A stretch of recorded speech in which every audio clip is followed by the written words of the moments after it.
Hello my people, good morning. Today I will be making fried rice. So these are the ingredients to make fried rice. Easy fried rice to do. This is green beans, this is carrots, this is onions, this is onion stick. It has a very good aroma.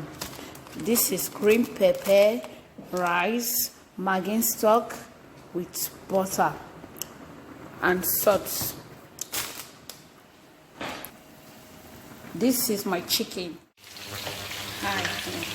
This is chicken stock, the water, and this is the rice.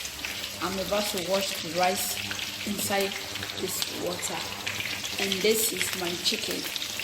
You can use chicken if you like, you can use beef, you can use turkey, depends on your choice. But for me, I prefer chicken because my kids love chicken so much. So I'm about to boil the rice now.